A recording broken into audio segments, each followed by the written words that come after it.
Hey there, I'm Kat and this is Brews and Reviews.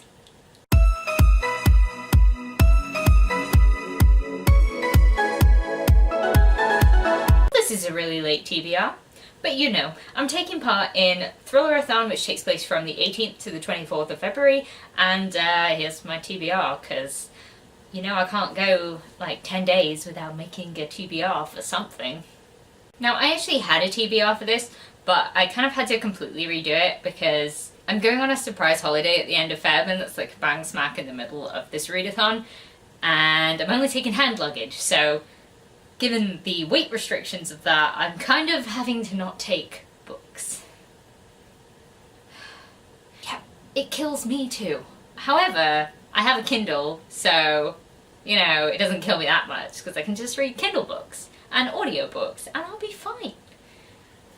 Yeah, I'll be fine. So it basically drastically changed my TBR, and a lot of these are ebooks, audiobooks, and well, yeah, so we'll just have to deal with that. So the first challenge is to read a thriller that you're most anticipating. And for that one I chose In a Cottage in a Wood by Cass Green. Then I saw Nicole from A Beautiful Chaos of Books talking about it and saying that she really enjoyed it and saying that it was really good, and I've been really wanting to read it ever since. Problem is I just don't really pick up ebooks that often, so I mean it's probably a good job that I'm being forced to read ebooks, really, isn't it? But yeah, that's the one I'm looking forward to reading the most, and probably the one I'm gonna enjoy the most. It definitely sounds right up my alley. Challenge number 2 is to read the thriller that's been on your TBR the longest. Now, I'm having to adjust this one to being been on my Kindle TBR the longest, and that would be You by Caroline Kepnes. I put off reading this one a lot because everyone was really hyping it as a book, and then they were hyping it as a TV series, and I'm just like, well, I just need to read it, so that's why I'm reading that one. Also, stalkers are creepy and I don't like them, so I kind of put it off for that reason, but I kind of just want to know if it's good or not, so I guess I should just read it. Challenge number 3 is to read the thriller that you most recently added to your TBR. So I actually went online and downloaded a Kindle book just for this challenge because I was like, well, and then I know it's the latest one. And I picked up Girl Number 1 by Jane Holland. This book seems to be about a woman who stumbles across a body with a number 3 on its head in the same place where her mother was murdered a couple of years ago.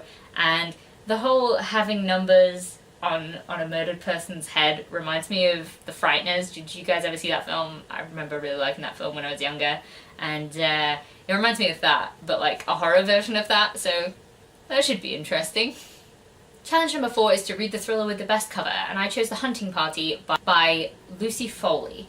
This one seems to be about a hunting party in Scotland and murder, I think. Now, I don't necessarily think it's a great cover, but I quite like the starkness of it and like the minimalism. And I don't know, it's intrigued me. Every time I've like walked past it in the shop, I've gone, maybe I'll pick that up, but it's always been in hardcover, and I'm like, I hate hardcovers. I rarely ever read hardcover books, so I know I won't read it if it's a hardcover. So I was waiting for it to come out on paperback, and I saw it on Amazon, and I was like, yeah, I'll download that one. That's fine, I'll download that one.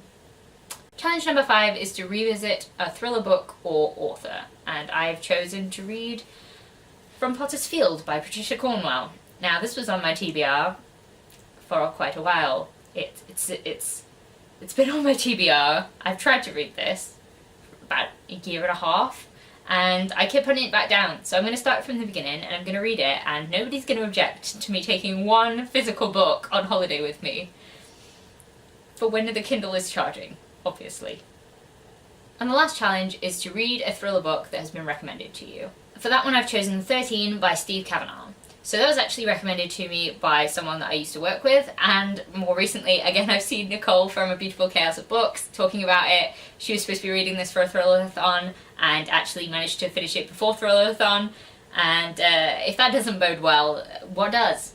It seems really intriguing. It's basically trying to find a serial killer, but they're on the jury of the trial that they're involved in, as far as I can remember. It's been a while since I picked this one up, but anyway, I'm looking forward to it, so it should be good, and those are the 6 books that I am planning to read for ThrillerAthon. I'm not sure how this is going to go, But on holiday I do tend to read a lot. It tends to be my thing.